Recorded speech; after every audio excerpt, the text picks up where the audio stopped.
Hello, my name is Andrew Ahn Westover, and I'm the Keith Haring Director of Education and Public Engagement at the New Museum. I join you today from the unceded land of Lenape people, and I'd like to begin by acknowledging and paying respect to Lenape people and elders and ancestors, past, present, and future. On behalf of the New Museum, I am glad to welcome you to today's conversation between Kerry James Marshall and Massimiliano Gioni. This program series includes over a dozen artist conversations presented in conjunction with our current exhibition, Grief and Grievance, Art and Mourning in America. Programs like this are core to the New Museum's work of advancing new art and new ideas. I would particularly like to thank Education and Public Engagement staff members, Andrea Calderes and Derek Wright, as well as the entire New Museum team for their help bringing this program together. New Museum digital initiatives are generously supported by Hermione and David B. Heller. We also thank our members and supporters, like you, who help make these programs possible. I will now share brief biographical notes about this program's featured artist. Kerry James Marshall is internationally recognized as one of the great painters of our time. His exquisite portraits, richly textured narrative scenes, and arresting portrayals of historical events all feature unequivocally Black subjects rendered with remarkable beauty and humanity. Born in Birmingham, Alabama at the onset of the Civil Rights Movement, and raised in Los Angeles, where he studied painting with the acclaimed artist Charles White, Marshall centers and elevates the Black experience in the United States, bestowing compassion and dignity to subjects long absent in Eurocentric painting traditions. Marshall is now based in Chicago. Marshall's work has been exhibited in many American and international exhibitions, included the Venice Biennale in 2003 and two documentas in 1997 and 2007. Recent solo exhibitions include Kerry James Marshall Mastery at the Museum of Contemporary Art Chicago and the Metropolitan Museum of Art, and In the Tower, Kerry James Marshall at the National Gallery of Art, among others. Marshall's work is included in several public museum collections, including the Museum of Modern Art, New York, Harvard Art Museums, Minneapolis Institute of Art, the Museum of Contemporary Art, Los Angeles, the National Gallery of Art, the Art Institute of Chicago, the Metropolitan Museum of Art, and several others as well. And now a few logistical notes before we begin. This program will last for approximately 1 hour. If you would like to ask a question, feel free to use the Q&A function at any time by clicking the Q&A button located at the bottom of your screen to answer your question. Please note that this program is being recorded, so your question will be recorded as well. If there is time, our speakers will answer questions during the Q&A at the end of the program. Finally, I encourage you to learn more about upcoming public programs and our full suite of exclusive digital content on our website, newmuseum.org. Now, without further ado, I turn the conversation over to the New Museum's Edlis Neeson Artistic Director, Massimiliano Gioni. Thank you, Andrew, and thank you, everybody. And most importantly, a big thank you and welcome to Kerry James Marshall today. Thank you for taking the time and for being with us. It's a tremendous honor to have you as a guest, unfortunately, a far away or distant guest from your studio in Chicago, but we are so proud and moved by your participation. I want to thank the entire New Museum that has been tirelessly working on this show. And also I want to thank Naomi Beckwith, Glenn Ligon, and Mark Nash, who collaborated on realizing the vision of Okwi Enwezor, who had originally conceived and curated the exhibition Grief and Grievance, Art and Mourning in America. Sadly, it was just 3 days ago that Okwi passed away in 2019. So it's the second anniversary just 3 days ago. And so I think we also take this opportunity to remember him, to thank him for an incredible gift and many gifts that he left behind us. And incredibly, what he did all his life was bringing people together. And he does so even today with this great opportunity to speak with Kerry. I have started actually all this conversation by asking the artist if they can talk about when and how they remember meeting Okwi and how that meeting was and how that exchange evolved throughout the years. So I'm going to start with that, Kerry. Oh, okay. Well, thank you so much for that introduction, Massimiliano. And thank you for the invitation to participate in the program. I mean, this has been actually, quite an interesting period. During the pandemic and the shutdowns, I've sort of taken this opportunity to go further and further and further underground. So I've actually not been participating in very much publicly, although I've kept myself aware of things that are going on, and I've certainly kept pretty busy. But to your question, so meeting Okwi, I met Okwi probably, 25 years ago or so, when he was a curator, started out as a freelance curator at the Art Institute of Chicago. And he had curated a big African photography show. And I think that was one of the first exhibitions I think he got really recognized for. But he was in Chicago, and I got to meet him then, not because he was interested in putting me in a show, but we met sort of socially. And I don't even remember what the function was, but I remember being really mightily impressed with Okwi when I first met him. And one of the things that impressed me the most was that he had such a command of the critical language that was being used at the time. And so, and everybody knows that at the end of the 80s and into the 90s, the language of post-structuralism and post-colonialism, all these things were really being introduced into common conversation in the United States. And when I met Okwi, I just was so impressed that he had such a command of that language and was able to use it to articulate ideas in a way that I hadn't heard a lot of people do before. Mm-hmm. And so that caught my attention. And apart from the fact that he was an incredibly charming individual. I mean, it's virtually impossible not to like him once you meet him because he's so easy to get along with. And he's so generous in the way he shares whatever it is he knows and what he wants. And so that was really the first time I met Okwi. Subsequent to that, I've been able to work with Okwi on several occasions. I've been a part of several exhibitions he curated. I was one of those documenters you mentioned, that was mentioned in the intro, was a documenter that Okwi curated. And I was in that documenter. I was also in the Gwangju Biennial in Korea that Okwi was the curator for. And then subsequently, we had done other things together. But one of the other things that was important about Okwi was that he was always available. Mm-hmm. Anytime I asked Okwi to do anything, to make a contribution to a catalog or to write something or to speak at something, he was always available to do that. Mm-hmm. And when I had an exhibition that traveled through Europe that began at Muka in Antwerp, and Okwi contributed to the catalog, an essay for the catalog for that show. And then he also spoke at the opening reception for that show. And so I've known and had a chance to work with Okwi quite a bit over the time that he was in the United States. And then even after he went to Europe, we remained in touch. And then in the Venice Biennale.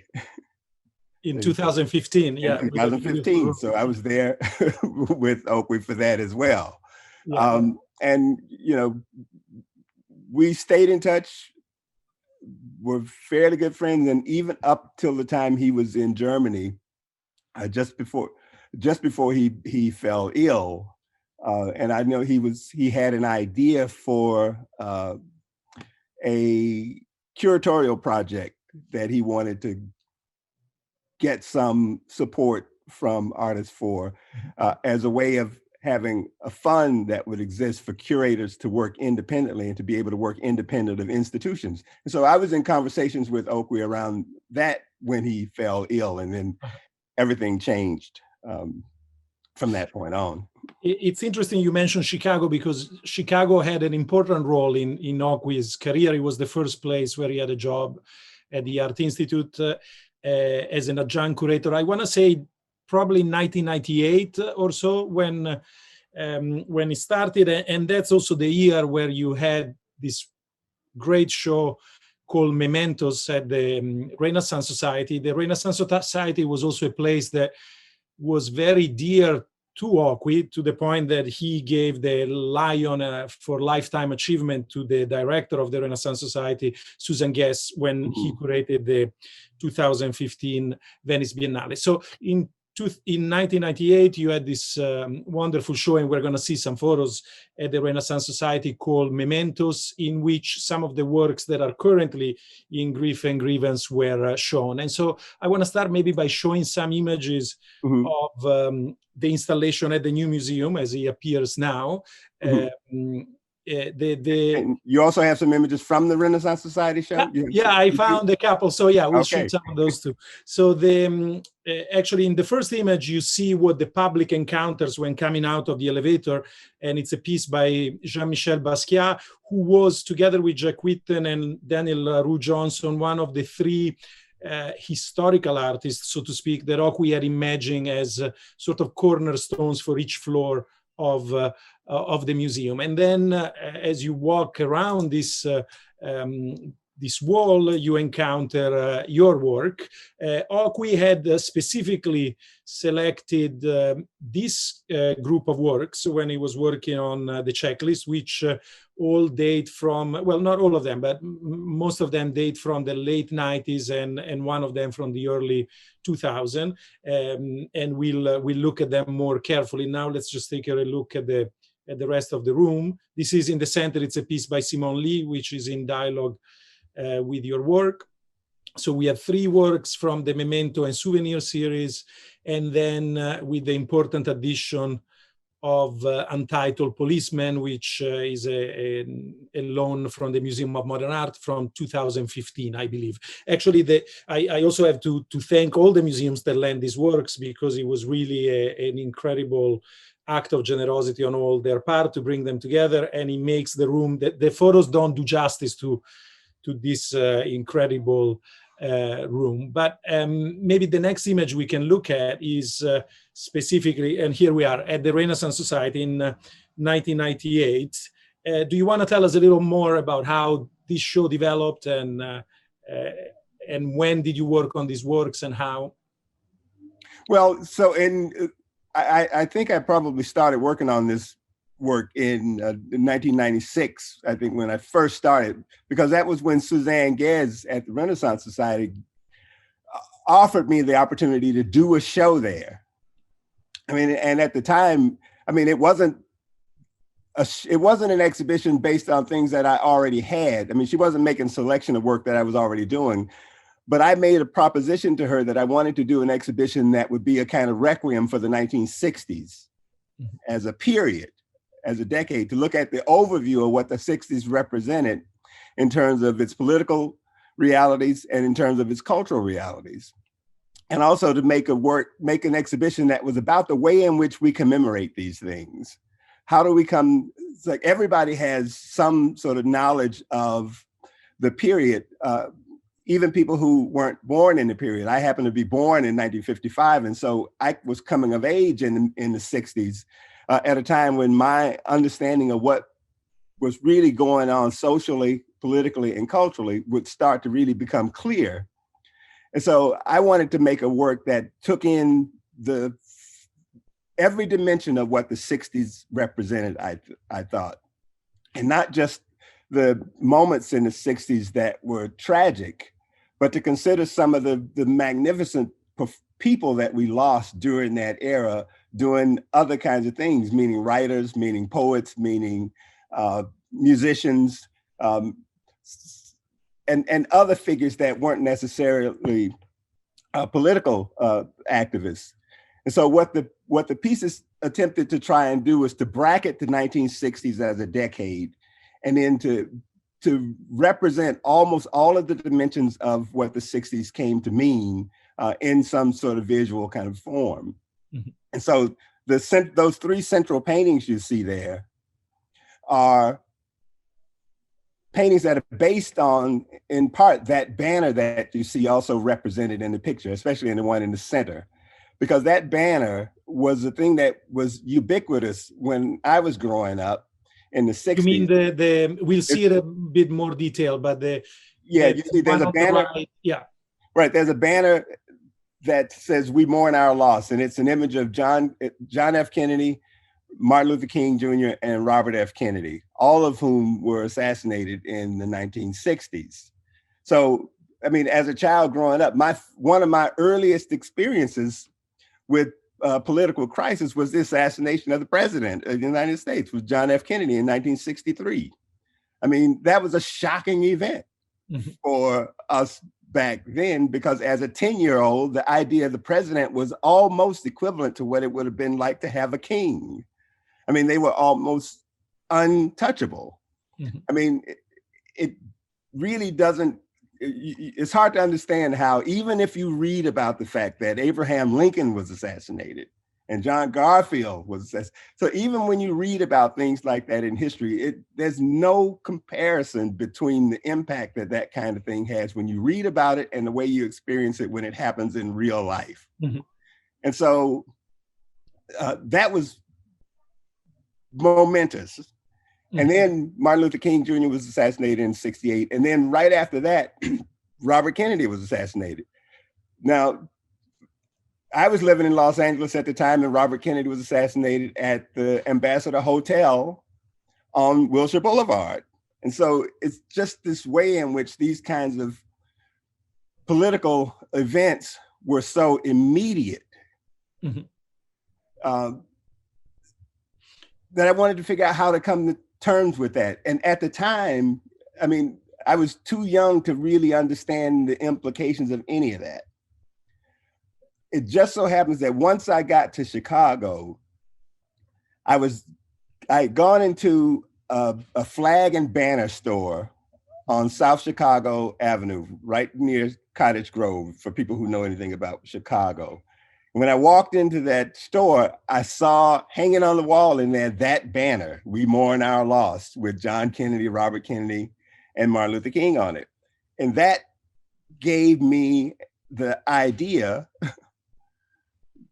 that it was time to sort of revisit this historical moment, but to revisit the moment in relationship to my own father, who died in 1993.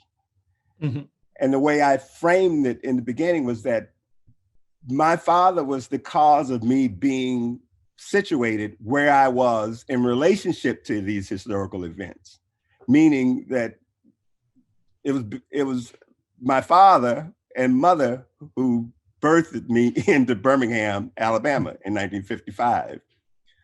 It was my father and mother who moved the family from Birmingham to Watts in Southern California in 1963. It was my father who bought a house and moved us close to where the Black Panther Party's headquarters was on Central Avenue in Los Angeles. So all of those things, the accumulation of all those events over time in relationship to the death of my father, put the idea of commemoration, front and center really in my consciousness. And so I tried to figure out a way to do that in a way that it honored both my father and the historical figures who were assassinated at the time, but also to expand the pantheon of people who were commemorated beyond the ones who were represented in the popular commemorative souvenirs that were made at the time. So that banner with King and the two Kennedys, everybody saw a variation of that banner. And it manifests in a lot of other forms beyond that. But there were other people who died between 1959 and 1970, which are the years that bracket the 60s, whose contributions to the decade were equally as important, but they didn't receive the same kind of popular commemoration. And so the people at the top, or so that's the frieze of people at the top, and those other sort of cherubim or angels sort of floating around in the rest of the picture. And so if you take that whole group of people, you have Medgar Evers, you have the four girls, if reading from left to right. So you have Medgar Evers, you have the four girls who were killed in the bombing at 16th Street Baptist Church. You have Goodman, Sferner, and Cheney killed in Mississippi. You have Malcolm X, and then you have Fred Hampton and Mark Clark, who were killed in Chicago in 1968. And then there are two figures down near the banner. One of them is Viola Liuzzo, who was shot and killed while driving some civil rights workers around in Mississippi, and Jimmy Lee Jackson, who was also killed in 1960. So it was a way of expanding the pantheon so that the idea of commemoration wasn't just located within the three most popular and most well recognized, but also made people understand that that this moment was momentous on a lot of occasions, because the group of people who were killed in the struggle was more expansive. Can I ask you something? In the choice of these works from Okwi, there was a deliberate parallelism that it was created between the civil rights movement in the 60s and the Black Lives Matter movement today. I mean, you see it throughout the show with the inclusion of Jack Whitten, the inclusion of Daniel LaRue Johnson, and many other works. He was sort of creating an arc between that moment in the 60s and today. So I want to ask you, first of all, when you made this work in the 90s, did you see any parallelism with that moment, or it was more the biography of your family and your father that kind of made you think back to that time? And the other question is if you do see any parallelism, even on the impact on your work between that moment and today. Well, I mean, if you think about it, I mean, history is a series of continuities. I mean, there are no sort of really discrete moments and actions in history that don't somehow repeat themselves, generation after generation after generation. The 1960s was not the beginning of anything, really. The 1960s was simply a continuation of activity that had been taking place since 1865 and before. So this sort of struggle for a kind of freedom and self-determination, these are not new things, and it wasn't new with the 60s. It just became a little bit more visible to us in the 60s because television made it a lot more available to more people in the 1960s. So the representation of the freedom struggle was more available because it was more visible. That's the only real difference. Sorry, go ahead. Sorry. No, I was going to say, but I mean, and if you think about the relationship between the ongoing, long-range, long-term historical struggle for freedom, self-determination, and independence, well, I mean, nowadays, so if you take the television era, during the television era, big broadcast TV had access to the kinds of equipment that you would need to record and then disseminate that kind of material and information. Nowadays, everybody's got that kind of equipment in their pocket. And so we see a lot more things now than we could have seen in the 1960s because of the way in which technology now has made it easier for more people to represent the events that they see, at least to record the events they see. More people can do that now than ever before. And so that means that things that might have gone unnoticed now are much more available. And so the levels of activism you have now run parallel to the same levels of activism you saw in the 1960s, but the means by which people come to understand what those things are is very different now than it was then. Back then, it was often more word of mouth. It was through community gatherings. It was in the church. It was through meetings at organizations. It was through those kinds of things, and television and photography. Now it's video, photography, it's events, it's all of those things together. So everything has just been amplified now in a way that it couldn't have been amplified at the time. Now, when you make a picture about it, like these paintings, what a picture like this does, and what spaces like the museums allow you to do, is simply to reflect on these things in a way that allows you to start to tease out some of the layers of complexity that are embedded within whatever the image is that you're looking at. Mm-hmm. Because when you're dealing with things as current events, I mean, all you have is the event in its kind of raw form. You don't really know anything about the context in which the event really takes place. We don't know a lot of details. I mean, most of those details about things are only things that come to us later on, after periods of analysis and examination that other people bring to bear on the subject. And so when I started making pictures like this, pictures that I call history paintings, I make a picture that I hope captures a spectator's attention, gives them enough to look at and to think about, so they can then start to tease out some of the layers of complexity in the moments that make up what we think of the 1960s. Mm-hmm. Because that's what pictures can do, a picture like this. And that's what places like museums can do. They give us a space for contemplation where we can actually look at, examine, and think about these things in a fairly comfortable and casual kind of way. Mm-hmm. You have said about this series that he embodied the concept of history painting that you were after more than your previous project. And you say they adopt the format of history painting. They are grand scale narratives of a moment and a period, even though they don't depict events in the way we expect of a conventional history painting. And a lot of these conversations are brought up around your work. Most notably, Ellen Molesworth interprets your work as a reflection on the museum and on history painting particularly, and easel painting particularly.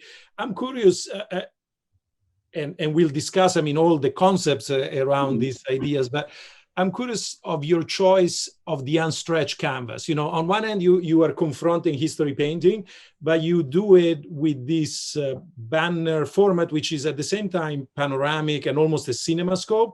Mm-hmm. But he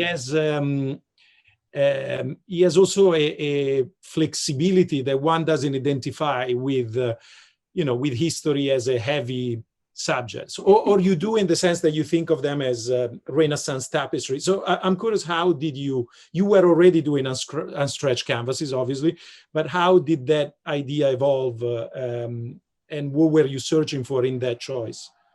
Well, as always, the answer to a question like that is the simplest answer. That it was initially a purely pragmatic choice, purely pragmatic.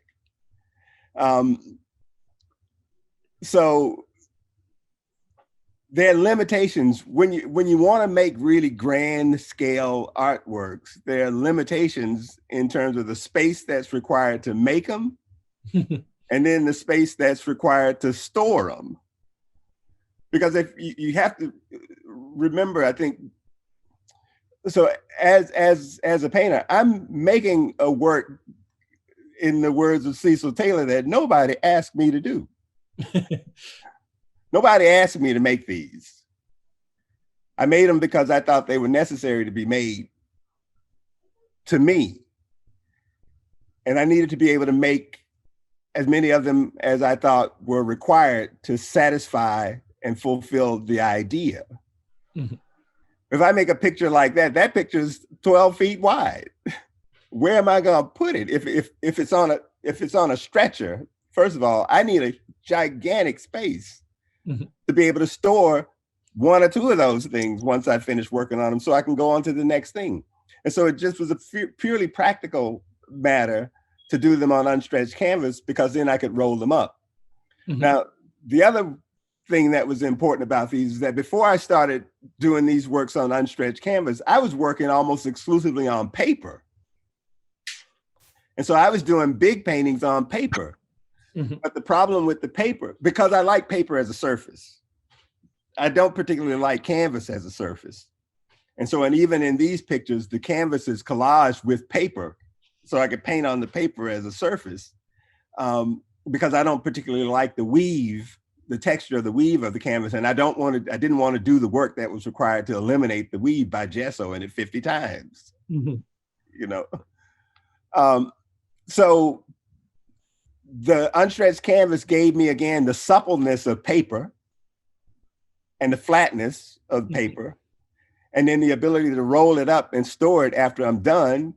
Because if I wanted to go on to other things, I didn't want my space filled up with a whole lot of stuff stacked against the wall. I mean, it really comes down to that. It's that simple. But you say that this series is also, let's say, less floral or less gestural than both the Garden Project series that you had shown the year before in Documenta or the Lost Boys, you know, spending a lot of time with them because we have the fortune of having them in the museum.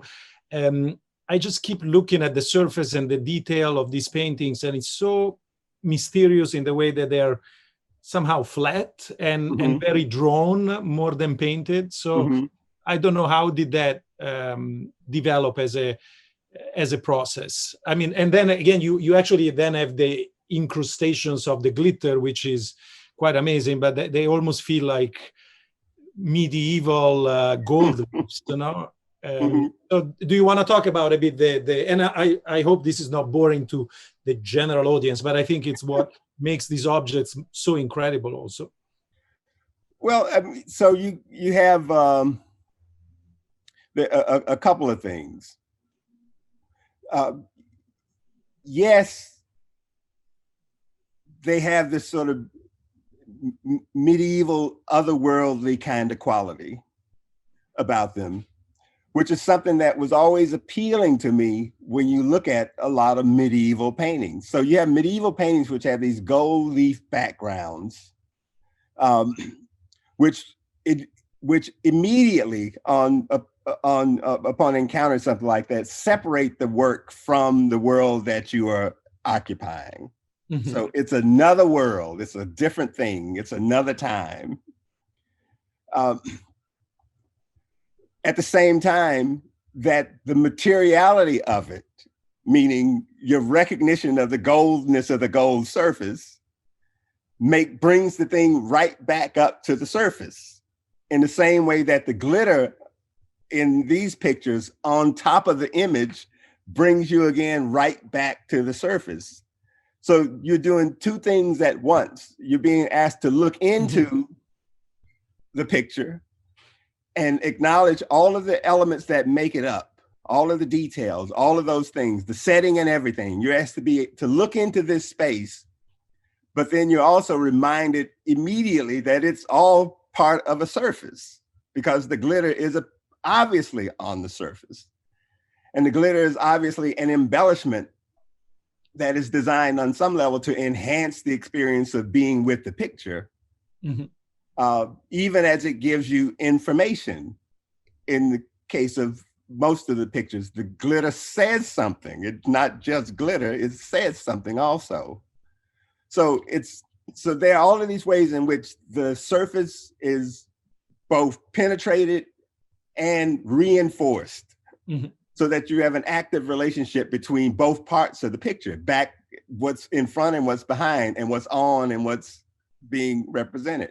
So all of that stuff is really important to me. Can we go back actually to the previous image, or even two before, the souvenir two? The still lifes, the furniture, they have you know, because I'm Italian, I see them a lot in relation to Paolo Uccello. They have something very Renaissance in the way they're both modest and otherworldly. And you know, obviously, I want to ask you, were you thinking about that? Were you sort of trying to find that kind of, you know, magical survey of the world that you see in Renaissance painting? And also, you know, so much of the considerations around your work is about your virtuosity of which is clear and apparent, but in this series it's almost like you're holding back, or anyway you're searching more for a modesty rather than a show off. No, I don't know if well that's no, you're not far off. You're not far off. So let's say instead of Uccello as a kind of a model, you could say Fra Angelico as a model. I mean, and I really self-consciously selected some Fra Angelico Annunciation paintings as the point of departure for these pictures, which is why in some ways the figure there that always has these glittered wings represents the angel of the Annunciation. It's the figure that calls us to remember the things that the picture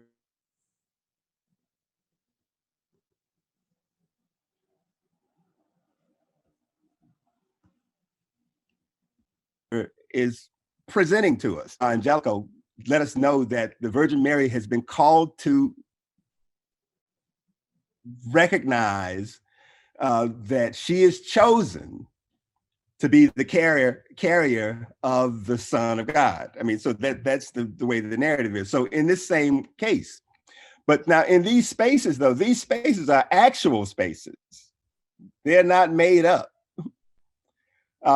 And the fact that they are very specific spaces belonging to a particular generation of homeowner is also meaningful in these pictures. Now, the only additions I've made to the spaces are those vases of flowers, which weren't there. Everything else that's in this place was in the place that I've selected as a location. And in all of the pictures, in this one, these are all the homes of my wife's great aunts and uncles. So this is my wife's great aunt great aunt May. This is her house. The other one with the curtain completely closed, that is actually my mother's house. And the one where the figure is sitting on the sofa is my wife's mother's best friend's house. And these are all, and the reason I chose those spaces was that in the 1960s, so when I chose these spaces, they were in their 70s, moving towards their 80s. In the 1960s, they would have been in the prime of their lives at a point when the opportunities that were available for them to achieve what they saw as middle-class lifestyle, that would have been the time they would have had to fulfill some of that ambition. And so the way they did that and what they purchased and how they preserved it were also meaningful in the way that I chose the places that I wanted to make the pictures about. And so in that generation, once people had achieved a certain kind of success and they had bought the things that were the accoutrements of that middle class life, I mean, they held on to that dearly. I mean, so much so that, and a lot of people know this experience, that the living rooms of these houses appeared almost like tableaus in a museum. And you didn't really use the living room. You went through the living room and you acknowledged the things they had there, but you went through the living room to another space where people actually gathered and hung out. But you didn't really spend a whole lot of time just hanging out in the living room, certainly not messing it up. Can we look at the next image? Because in there, it's quite interesting, the presence of other artworks, and particularly, I mean, it's hard to see, but in the right-hand side, there is a spoon figure, which resembles actually, and that was a casual coincidence. It resembles the sculpture by Simon Lee that we have in the same room. It's a sort of Ivory Coast spoon figure. Oh, but that's not in this one. Isn't it? It's Which the one just above the chair. There is like a round figure with a stick and a. Oh, you mean the image in the picture? Yeah, the image in the picture, not the actual spoon, not an actual spoon. Because there is a painting that's not in the show that actually has this sort of spoon-like sculpture thing in it.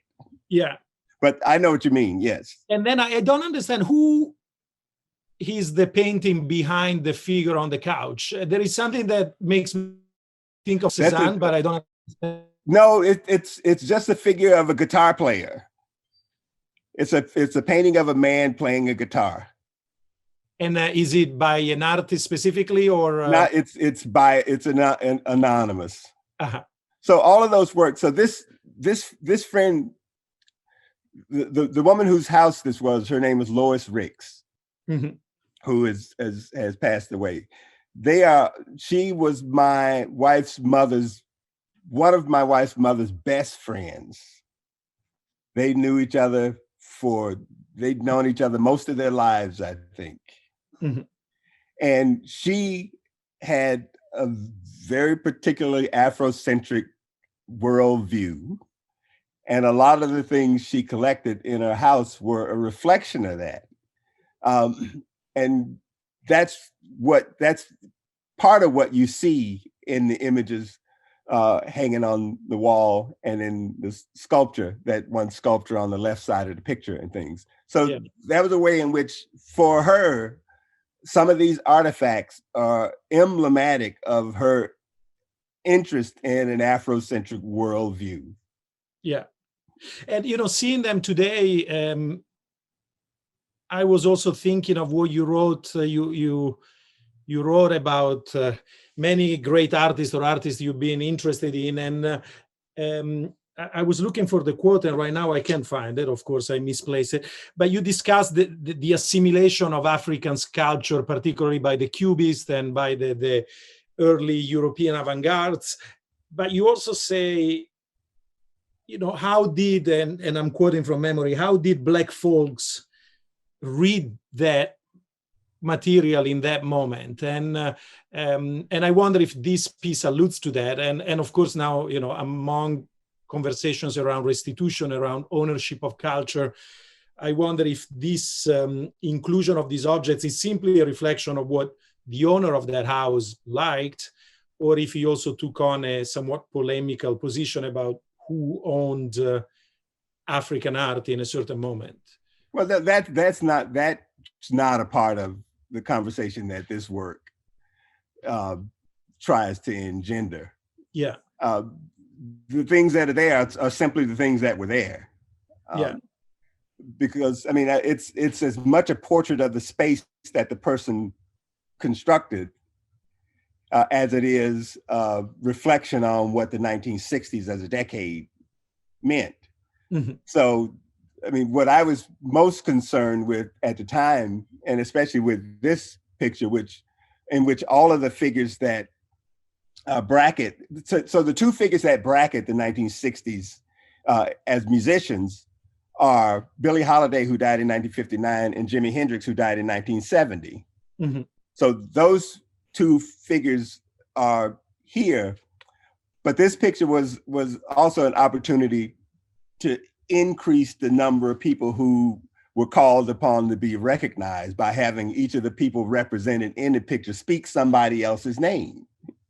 Mm-hmm. So that's what that's about. That the question of who owns and what you do with historical objects and artifacts, that's a completely separate issue. Mm-hmm. But one of the things that I was in Berlin. I was visiting artists at the American Academy of Berlin for a while, and I came across some publications that I hadn't seen before. And there was a new publication that came out of Europe, but it was African published by some Africans. And what was striking about it too is, like, if you think about modernism, so what we think about modernism is the way in which European artists adapted some aspects of African art to formal purposes they found essential to the development of their work. But if you look at what Africans thought was modern, what Africans thought was modern was completely different than what Europeans thought was modern. And what Africans thought was modern was doing what Europeans had been doing in the Renaissance to a great degree. So not making, not doing Congo nail fetish figures was being modern. Yeah. For Africans. So that was, I think, quite fascinating. And some of the images that were represented there was an essay in one of these journals charting the path of some artists who considered themselves modern. And some of the stuff they were making looks a little bit like some of the stuff you would see in this room. Mm-hmm. It was a kind of figurative representation. It wasn't abstraction. They didn't think abstraction was modern. They didn't think that at all. Mm-hmm. So the question remains open about who owns what and what one should do with things that you're familiar with, whether you made them or not. Mm-hmm. Do you think of your work being modern or being somewhat future oriented? You know, again, Ellen Molesworth talks about a sense of belatedness about your work. And, you know, I remember, I don't know if you remember, but the first time I met you was actually in 2003 at the Venice Biennale when I was working with Francesco Bonami. And, you know, I remember your room feeling it was not far from Carsten Höller or maybe Rudolf Stingel, and it felt, you know, radically different in the way it was not preoccupied to look, not even technological, but to look modern in a sense that, let's say, superficial, which then gave you, in a sense, an advantage because your work is, you know, it's not tied to a moment. It suddenly appears classic. But so I wonder, do you think consciously about being in sync or out of sync and whatever that means with, you know? But yeah, I mean, I'm aware of the critical parameters in which artists in the late 20th century and into the 21st century, I'm aware of the parameters in which we operate. Mm-hmm.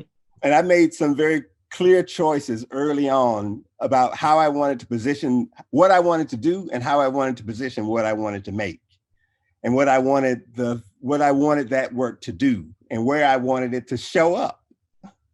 So I was very clear that there are things that I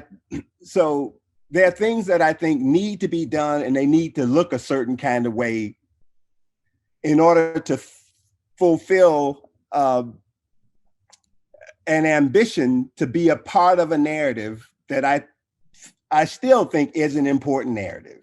Mm-hmm. So when I go to the museum, when I first went to the museum, let's say, and the LA County Art Museum was the first museum I knew about and ever went to when I was in grade school.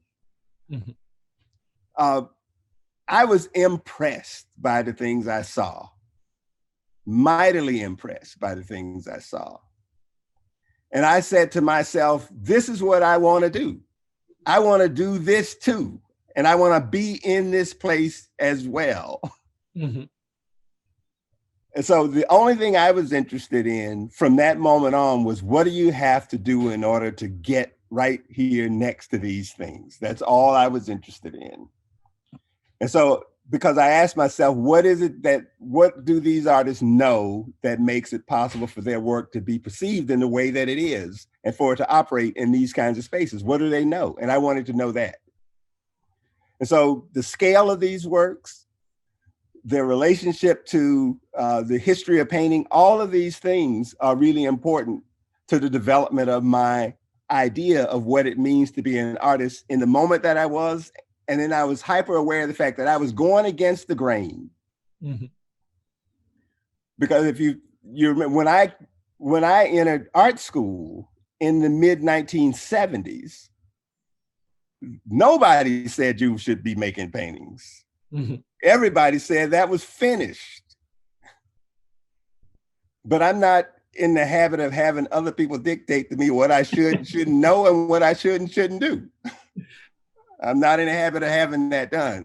And there were some things some objectives that I wanted to fulfill and to satisfy. And I thought, I'm going to do those things independent of what anybody else thinks I should be doing. And I will find a way to make these things enter into the institutions and the discourse that I want them to be a part of. I got to figure out how to do that. Mm-hmm. And so that's what I set myself to do. I didn't care what anybody else thought, because I could see what was happening at the time. I understood all of the strategies that artists were deploying as conceptual artists, because that's what everybody around me was doing that. And as far as I could see it, you could pick that up just about any time. Mm-hmm. There weren't any barriers to being able to do that kind of work. There were plenty of barriers for me to be able to do this kind of thing.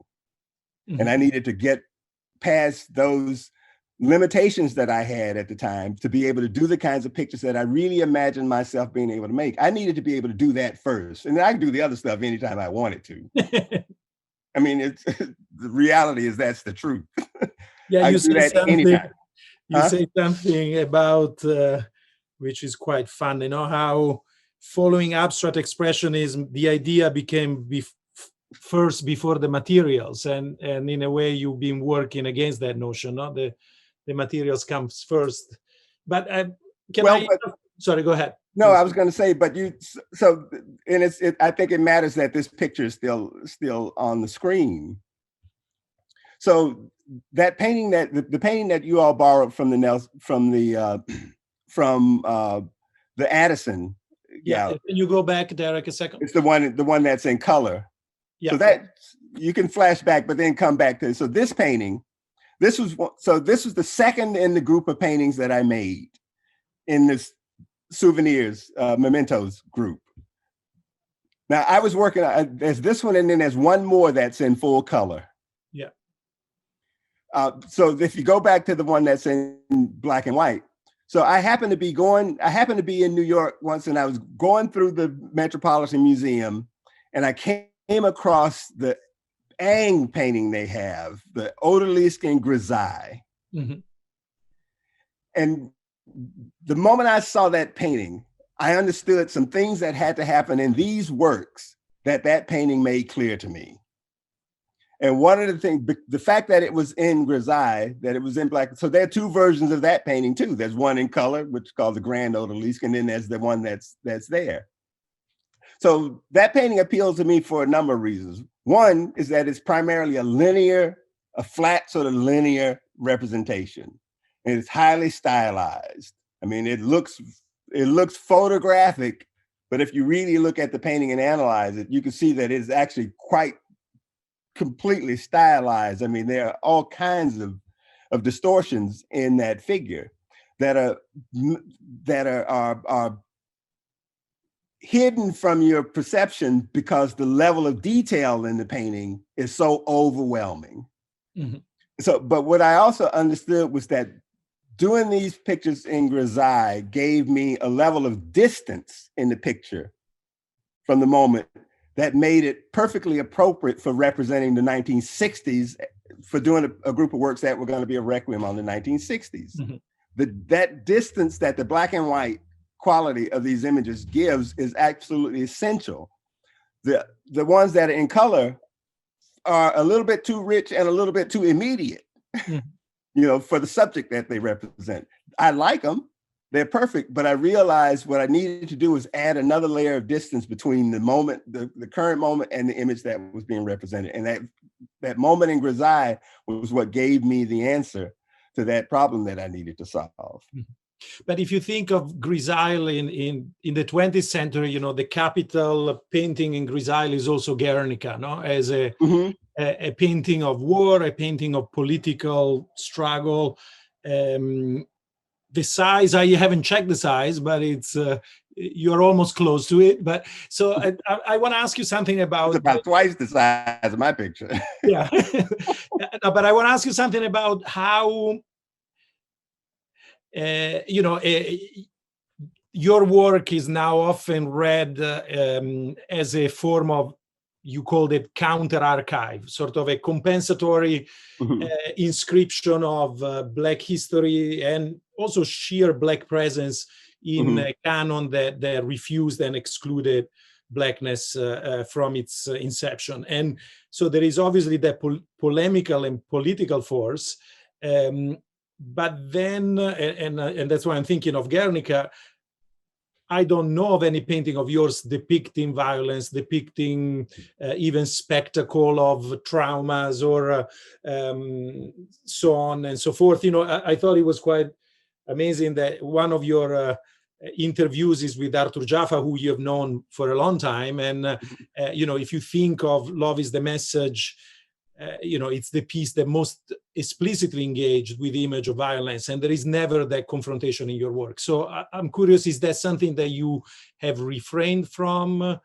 Is it just something that has to do with who you are, or do you have any thought about it? Well, yeah, I mean, I made a conscious decision to avoid certain kinds of certain kinds of imagery. Mhm. Now, it's not like I haven't done any at all. So there is there's one painting that a painting called The Portrait of Nat Turner with the Head of His Master. Yeah. That's the closest thing to a representation of violence that I've ever introduced into my pictures.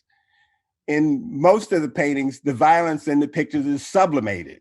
I mean, it's oblique. The violence is off stage. The violence happens some other time, because I made a decision that I really don't want to represent images of Black figures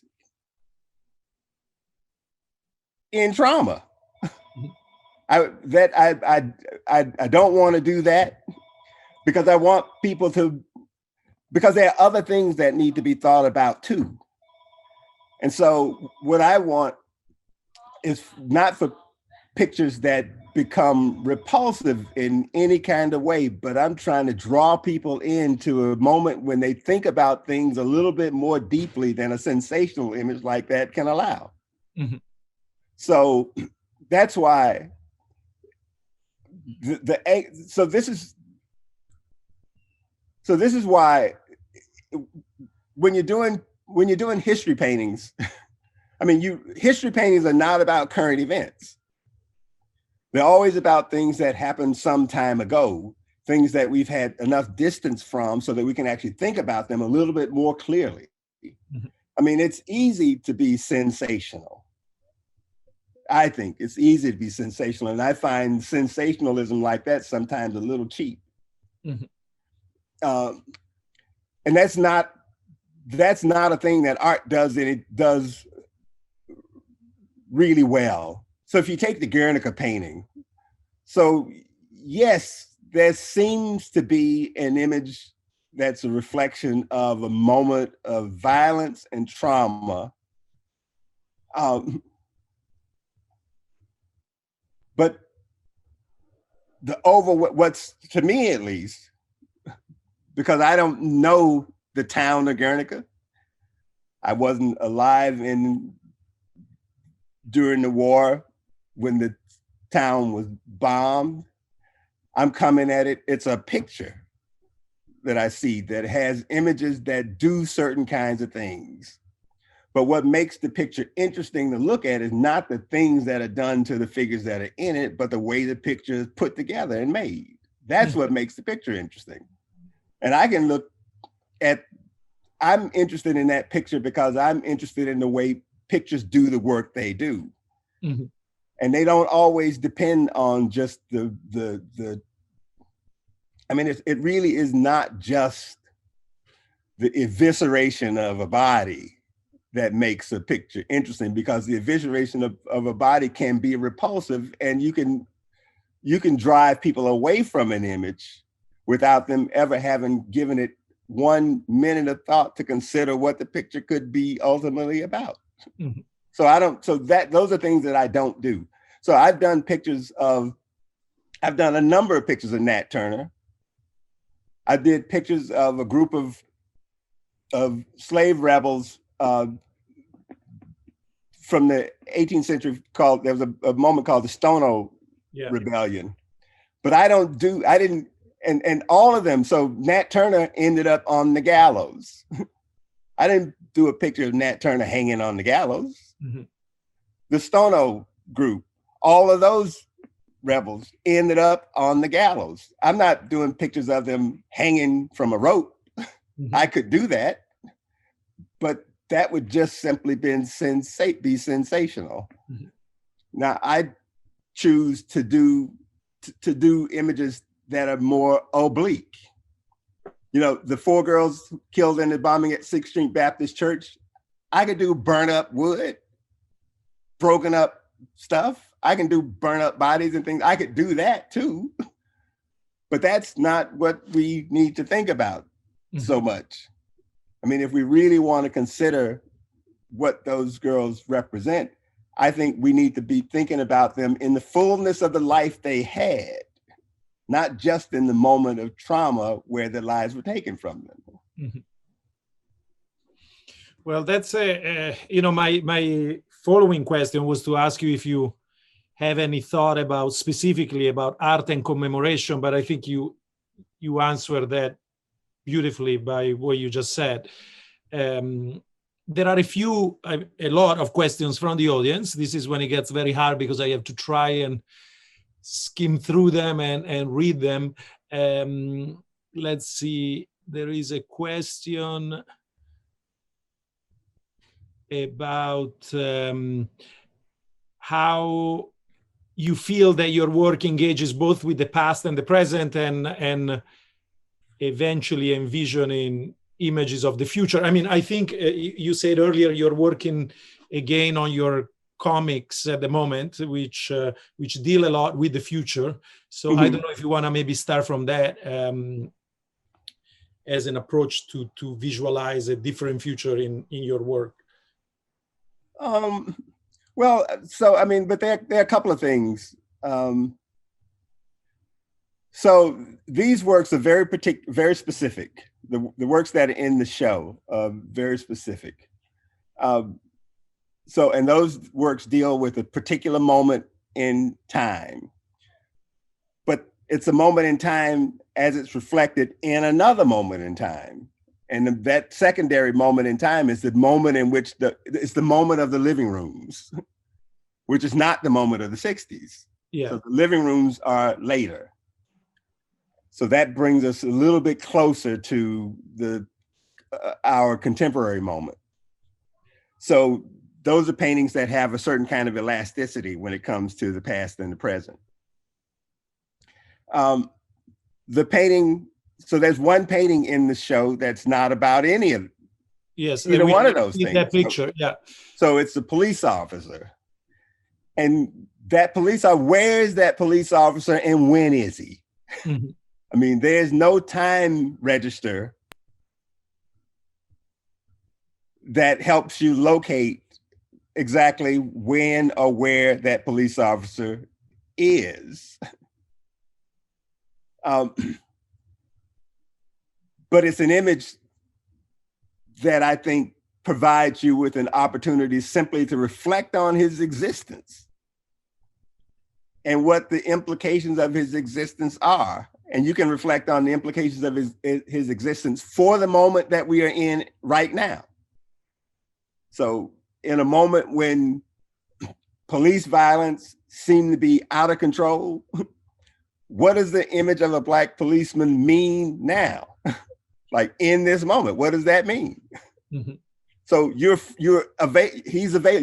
to do that with that image because there are no other time signatures, there are no other events circumscribing his presence there that lead you anyplace else. So you're allowed to reflect on him now. And I think anytime you see that picture, I don't care what year it is, you'll be able to reflect on the idea of him in that moment, wherever you are, at whatever time. 20 years from now, he will still be a Black policeman sitting on a police car. And you will be able to wonder, what is he up to? What is he thinking about? What does he do? Mm-hmm. I mean, you'll be able to think about that then because there's nothing else about that picture that tells you should be thinking about this particular moment, this particular year, this particular event. There's nothing like that in that picture. Mm-hmm. So it's wide open. I mean, it's dated, I believe, 2015, but would you say it was occasioned by a particular event for you, or you wanted that openness? I wanted that openness. Yeah. And it's not occasioned by a particular event. So it's just the idea. It's like, okay, what of it? Yeah. What of him? That's all. That's what I want. What of it? So, but as it relates to the future, I mean, the future is an imaginary place, always. I mean, there's only a present and an ever-expanding past that we can actually really know anything about. Mm-hmm. But we can't really know anything about the future.